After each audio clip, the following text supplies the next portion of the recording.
기도하시겠습니다. 창조주 하나님, 구원의 하나님, 선하시고 인자하심이 영원하신 살아계신 하나님 아버지, 사랑과 은혜를 참으로 감사를 드립니다. 아버지, 심령이 가난한 자는 복이 있다고 말씀하셨습니다. 애통한 자, 의에 드리고 목마른 자, 화평케 하는 자는 복이 있다고 말씀하신 살아계신 하나님, 주님, 저희들 심령이 가난한 자 되어 주님의 이름으로 아버지 기도드립니다. 하나님 아버지, 알파요 오메가이신 살아계신 하나님, 처음이고 마지막이신 심판으로 오실 주님을 두려워하며 저희들 살게 하여 주시옵소서. 그 하나님을 의지하며 동행하며 살게 하여 주시옵소서. 오직 진리의 말씀만을 선포되게 하시고 많은 열매를 맺게 하여 주시옵소서. 감사를 드리며 우리를 죄에서 구원하신 예수님 이름으로 기도드립니다. 아멘. 오늘 요한계시록 말씀은 하나님의 통치를 말씀하고 있습니다. 요한계시록 이 말씀은 사람들이 무서워하고 두려워하는 책일 수도 있거든요. 이 요한계시록 책은 그런 책이 아니고 하나님의 사랑이 듬뿍 들어있는 책입니다. 요한계시록도 그러지만 이 성경 전체를 보면 하나님의 사랑이 가득 들어있고 하나님 말씀과 동시에 예수 그리스도, 이 성경 전체는 예수 그리스도를 말씀하시는 것입니다. 그래서 오늘 요한계시록을 살펴보면 우리가 세상을 많이 이렇게 여러 군데 보잖아요. 여러분들은 어떻게 생각하세요? 저는 길거리 다니면서도 이거 하나님 맞는 거야. 얼마나 뭐든지 이쁜지 몰라요, 진짜로. 아이들도 보면은 저기 백화점 어디야? 우리 동생네 백화점 가면 아이들이 무척 많거든요. 아이들 얼굴도 다 달라. 어떤 애들은 약간 토끼처럼 생겼고, 어떤 애들은 곰처럼 생겼고, 어떤 애들은 다 그 생김이 다 다르게 이렇게 예쁘게 생긴 아이들이 너무도 하나님의 그 창조를 볼 때 우리가 너무 감탄하지 않을 수가 없습니다. 하나님이 지으신 세상을 보고 그 솜씨에 여러분들은 놀라지 않습니까? 사도 요한은 로마 황제 도미티안 박해 시대에 모든 사도들은 다 죽었습니다. 십자가 거꾸로 못 박혀서 베드로는 죽었고, 또 그냥 어떤 사람 목베임 참소해서 죽었고, 또 어떤 사도는 또 다 죽었는데 우리 사도 요한은 혼자만 반모섬에 남아 있습니다. 반모섬은 지금 터키에 있는 그런 섬인데요. 터키 선교사님이 계시는데 거기도 많이 선교사님 가 계시는데 복음화가 많이 됐다고 그러더라고요. 굉장히 공산주의거든요. 근데 그 복음이 많이 전해졌다고 그러더라고요. 그 박해를 받으면서도 복음 전하다가 반모섬으로 사도 요한은 귀양 갔습니다. 10절을 보면은 성령에 감동되어서 내 뒤에서 나는 나팔 소리 같은 큰 음성을 들으니, 이렇게 사도 요한은 말합니다. 반모섬에 있는데 어떤 성령에 감동되어서 주일날 이렇게 기도하고 예배하는데 어디서 큰 음성 같은 그런 우레아 같은 소리가 들리는 거예요. 그래서 뒤를 돌아보니까 환상을 보는데 나팔 소리 같은 큰 음성이 들리고, 그러니까 우리가 군대에서 나팔 소리 크게 부르잖아요. 하나님의 음성이 그렇게 크게 들렸다는 것입니다. 그렇다면 사도 요한을 통해서 교회와 성도들에게 예수님이 어떤 분이라고 말씀하고 있는지 우리가 살펴보겠습니다. 7 촛대 사이에 계시고 그 오른손에 7 별을 붙들고 계시는 주님이라고 말씀하고 있습니다. 터키에 있는 7 교회는요, 에베소서, 서모나, 에서버드, 사빌라 그러거든요. 에서버드, 사빌라, 에베소서, 서모나 교회, 버가모 교회, 두아디라 교회, 사대 교회, 빌라델 교회, 나오디 교회. 그러니까 7교회를 얘기하는데 거기서 칭찬받는 교회는 서머나 교회와 빌라델 교회 2군데밖에 없고 나머지는 칭찬을 못 받는 교회예요. 그러니까 하나님께서 7교회에 보내라고 그러는데 7교회뿐만이 아니라 이 땅에 있는 모든 교회한테 하나님께서는 말씀하고 있습니다. 모든 주님의 교회를 대표하는 것입니다. 그러면 교회 가운데 계셔서 교회를 보호하시는 주님의 모습을 우리가 살펴봅니다. 주님이 7교회는 지금 이 땅의 교회에 함께 하시겠다는 것입니다. 우리가 지금 이 자리에도 함께 계시지만 이 땅의 교회에 내가 함께 하겠다, 너희들과 함께 하겠다고 약속하시는 것입니다.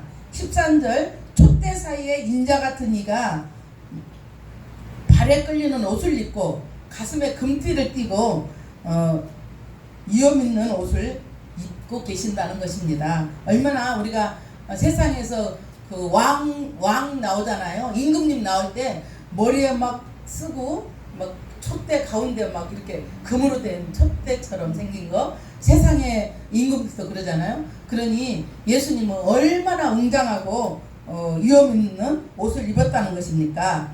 가슴에 금띠를 띄었다는 것은 권세와 영광과 존귀의 하나님을 말씀하고 있습니다.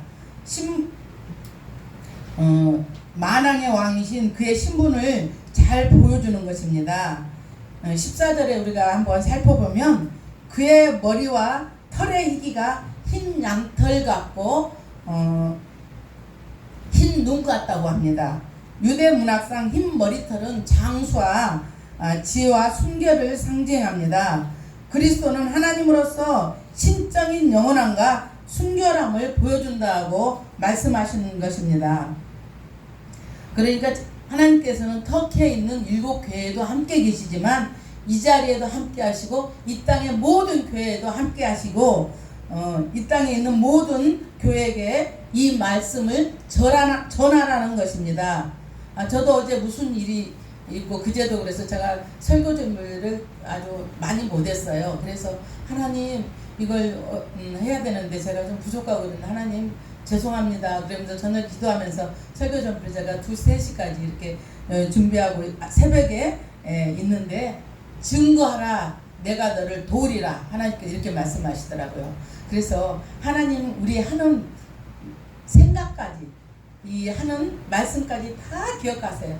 증거하라 내가 너를 도우리라 이렇게 말씀하시더라고요. 그래서 하나님 말씀은 살아있고 운동력이 있어 날쌘 양검처럼 우리 골수를 찔러 쪼개기까지 하시는 분이 하나님이십니다. 우리가 눈에 보이지 않아서 영으로 오신 하나님이시기 때문에 우리가 잘 모르지만 하나님은 전능하시고 하나님은 살아계셔서 모든 날성검으로 우리를 바라보고 불꽃 같은 눈으로 우리를 바라보고 계시는 분이 우리 주님이십니다. 눈은 불꽃 같다라고 말씀하시는데 사람의 마음을 깨뜨리고 머리카락까지 다 세시는 하나님이 우리 주님이십니다. 우리가 병원에 가면 엑스레이를 다 머리에서 발끝까지 찍으면 스캔하잖아요. 그것처럼 하나님은 모든 것을 알고 계시고 생각까지 하고 계시고 일거일동 모든 것을 주관하시는 하나님이시고 역사를 주관하시고 만약에 하나님이 10분 정도만 이 땅에 손을 탁 놓고 있으면요 우주도 다 떨어져 별들도 다 떨어져 볼 것이고 말씀으로 이 땅을 잡고 계시는 분이 우리 살아계신 하나님이십니다. 여러분 믿습니까? 우리가 모든 걸 알고 계신 하나님을 두려워하며 살아야 되겠습니다. 15절 말씀을 보면은 그의 발은 풀무불에 단련한 빛난 주석 같다고 하나님께서 말씀하고 있습니다. 그의 발은 강력한 힘을 말씀하십니다. 제가 우리 3살 먹은 우리 유주 우리 수원 동생 애한테 하나님은 살아계시고 전능하셔. 그러니까 걔가 우리 동생이 와서 뭐라고 하냐면 하나님은 못할 것이 없어. 무엇이든지 할 수 있어. 하나님은 다 알아 그러는 거예요. 얼마나 아이들한테 우리가 하나님을 심어주는 게 중요한지 몰라요. 다 알고 있다니까 할머니. 아멘 할머니. 하나님은 다 알고 계셔. 알지? 나한테 그러는 거예요. 얼마나 배꼽 어떻게 제가 웃었는지 몰라요. 하나님은 살아계셔서 우리 예배하는 거 모든 것을 보고 계십니다. 머리카락까지도 세시는 분이 우리 모르겠습니까? 하나님은 살아계셔서 우리의 앉고 일어서는 것도 알고 모든 것을 알고 계신 분이 하나님이십니다.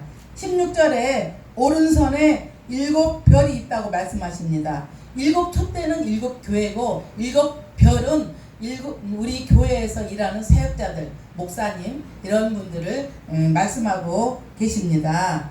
그들을 통해서 하나님은 당신의 뜻을 분명히 이루십니다. 하나님께서 입에서 나오는 좌우의 날성검이 나왔다고 말씀하시지 않습니까? 이 뜻을 이루고 세상의 심판주로서 사탄의 권세를 멸하시는 예수 그리스도의 심판권을 우리는 가리키고 있습니다. 우리가 지금 16절 보면요, 얼굴이 해가 힘있게 비추는 것 같았다고 말씀합니다. 하늘의 영광을 취한 주님의 얼굴입니다. 우리가 말로만 들어서 그렇지 직접 보게 되면 굉장하고 영광스러워서 우리는 죽은 자처럼 아마 몸이 오그라질 것입니다. 그렇기 때문에 하나님이 우리는 볼 수가 없는 것입니다. 그 영광스러운 하나님을 보면 우리는 다 죽기 때문에 볼 수가 없습니다. 주님은 어떤 분이십니까? 죽었다가 다시 사시고 사망의 음부와 열쇠를 가지신 분이십니다. 오늘 교회와 성도들에게 계시의 말씀을 주시고 계시는 분이 바로 우리가 믿고 있는 살아계신 주님이십니다. 주님이 일찍이 인간의 죄를 대속하기 위해서 인간의 몸으로 이 땅에 오셨습니다. 그리고 십자가에 못 박혀서 주님 때문에 돌아가신 게 아니라 우리의 죄를 위해서 십자가에서 못 박혀시고 3일 만에 살아나셨습니다.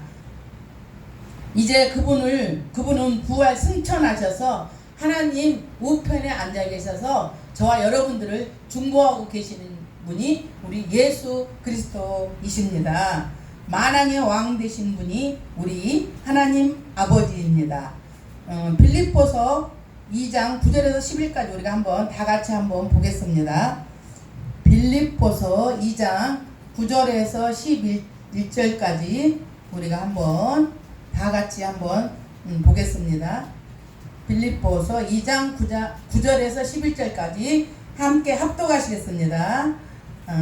시작. 이러므로 하나님이 그를 지극히 높여 모든 이름 위에 뛰어난 이름을 주사 하늘에 있는 자들과 땅에 있는 자들과 땅 아래에 있는 자들로 모든 무릎을 예수의 이름으로 꿇게 하시고 모든 입으로 예수 그리스도를 주라 시인하여 하나님 아버지께 영광을 돌리게 하셨느니라. 아멘. 그렇습니다. 이 모든 피조물들을 무릎을 꿇게 하신 분이 우리 영광으로 오신 우리 하나님이십니다. 그 하나님께 영광의 박수를 우리가 한번 보내드리겠습니다.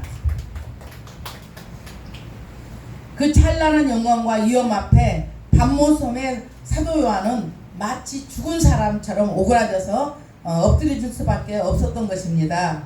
예수 그리스도는 처음이요 마지막이시며 알파와 오메가이신 하나님이십니다. 태초부터 계시고 지금도 계시고 앞으로도 새 땅과 새 예루살렘이 있는 그날까지 우리와 함께 하신다고 임마누엘 하나님은 말씀하셨습니다. 참으로 예수 그리스도는 본질상 하나님으로서 시공간을 초월해서 여기도 계시고 세상의 어느 곳에 있지 않는 곳이 없습니다. 이 말은 인류의 죄를 속량하기 위해서 기꺼이 육신을 입으시고 이 땅에 오셔서 예수님 자신을 위해서 십자가에 못 박혀 돌아가신 게 아니고 저와 여러분들의 죄를 위해서 십자가에서 못 박혀 죽으시고 부활하셔서 하나님 우편에 앉아 계셔서 우리를 존부하고 계십니다. 물론 우리 마음속에도 성령님이 계셔서 함께 계시죠. 그렇지만 역사적으로 우리 하나님은 역사도 주관하시고 모든 것을 주관하신 분이 하나님이십니다. 제가 봤을 때는 믿지 않는 사람도 하나님께서 다 주관하시고 하나님 통치 안에 모든 것 있습니다. 가정도 우리가 살면서 이제는 세상이 끝났구나, 이제는 나에게 소망이 없어, 이대로 끝나는 거 아닌가 이렇게 생각할 때, 내 힘이 빠졌을 때 하나님께서는 그때 일을 시작하십니다. 내가 이거 할 수 있어. 또 교회도 이거 내가 전도하고 뭐 이렇게 이러면 교회도 할 수 있어, 이러면 하나님은 쓰시지 않아요. 내 힘이 빠지고 가정도 마찬가지. 내 힘으로 아무것도 할 수 없어. 그래, 하나님만 의지하자. 일하는 것도 그렇고 모든 게 제가 어젯밤에 생각하는데, 가정도 그렇고 국가도 그렇고 역사도 그렇고 하나님 통치 안에 모든 게 있다는 것을 하나님께서 알게 하였습니다. 물론 그전에도 알았지만 이것을 깊이 마음속에, 모든 것은 하나님 손에 있어서, 우리 예수 믿는 사람들을 보면요, 이렇게 사건이 이렇게 하잖아요. 영적으로 보면 그 일이 일어나지 않을 일인데도 그 사람을 쓰기 위해서 어떤 가게도 망하게도 하시고 큰 어마어마한 사업체도 망가뜨리기도 하시면서, 하나님은 그러니까 믿지 않는 자들도 통해서 하나님 일하시고 믿는 자들을 위해서 하나님은 일하시는 걸 보면서 정말 하나님은 전능하신 하나님이십니다. 빌립보서 2장 7절과 8절을 보면은요, 부활의 주님은 사망과 음부의 열쇠를 가지셨다고 말씀하십니다. 여기서 열쇠는 하나님의 주권을 상징하는 것입니다.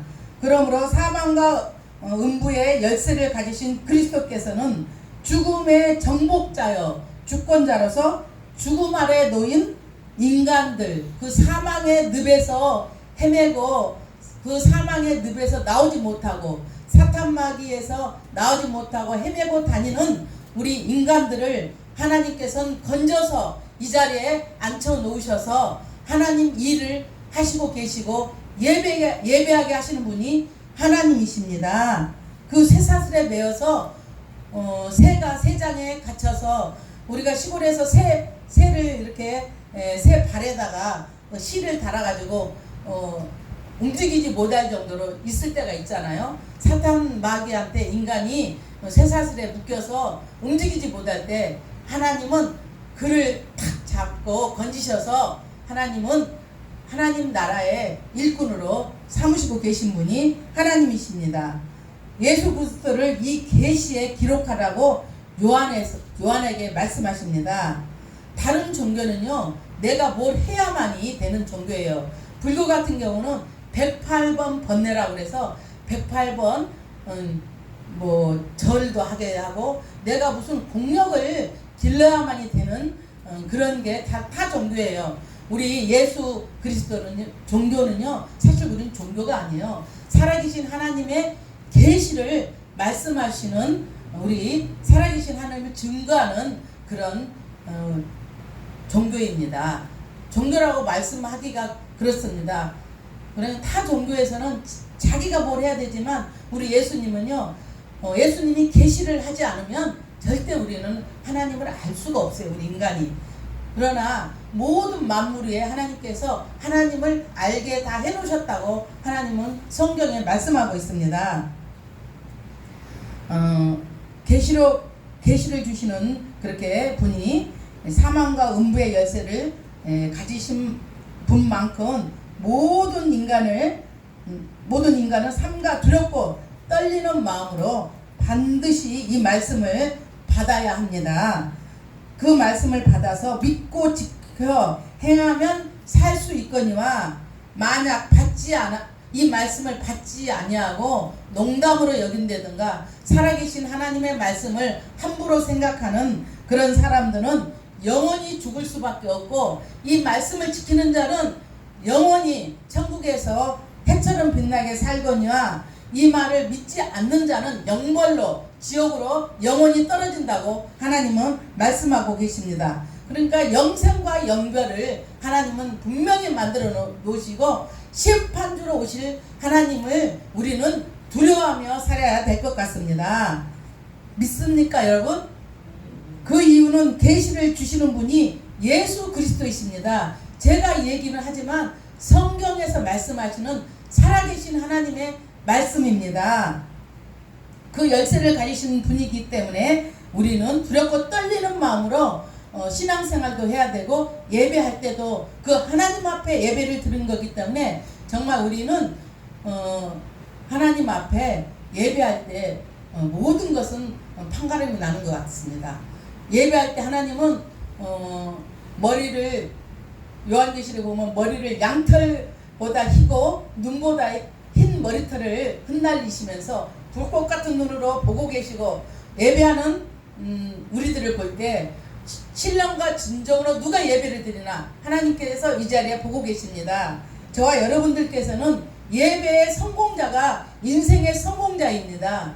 저도 우리 아들이 믿음 생활하다가 요즘 안 나오거든요. 아침에 너 네 생각대로 예배하지 않아도 하나님 믿고 산다고 그렇게 얘기하지만 하나님 살아계시고 네 생각으로 하지 말고 하나님의 생각으로 너 살아야지. 응? 왜 예배하러 안 오는 거야? 아침에 내가 기도해 주면서 우리 아들한테 그랬는데 예배하는 자, 예배의 성공자가 인생의 성공자입니다.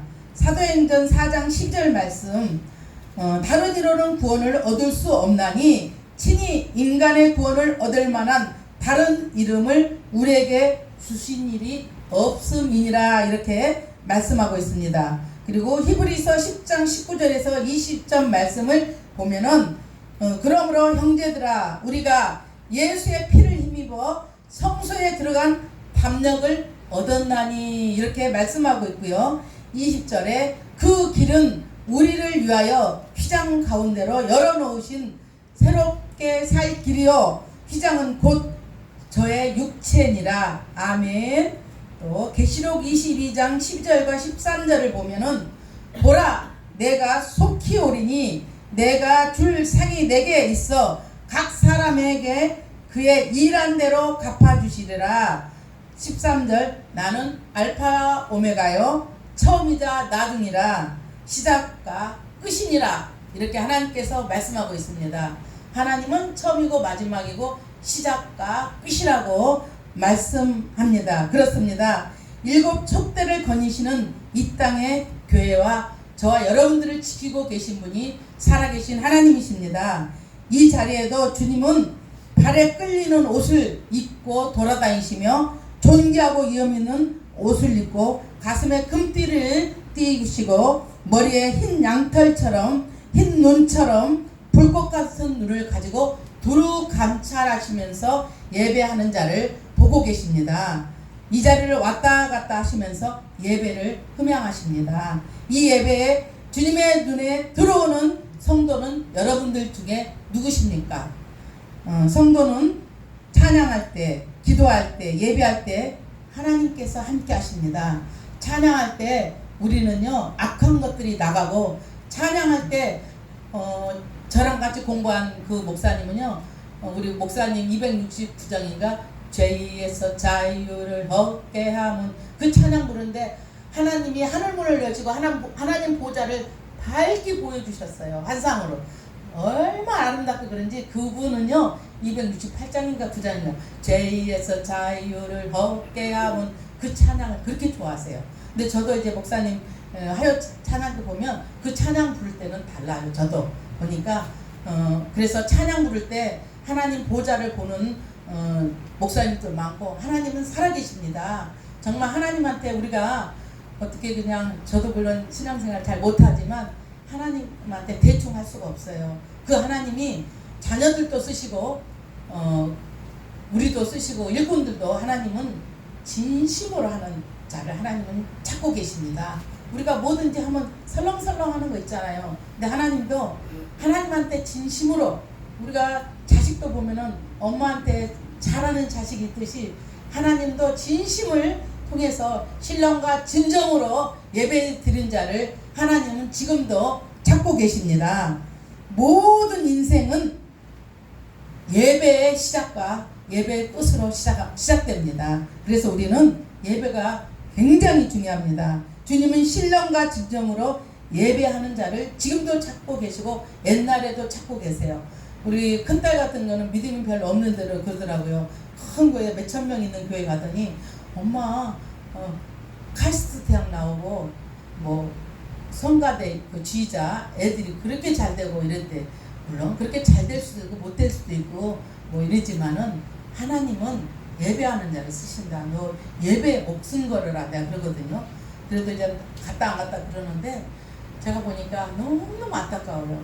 하나님은 정말 진정으로 사랑하는 자를 하나님은 사랑하십니다.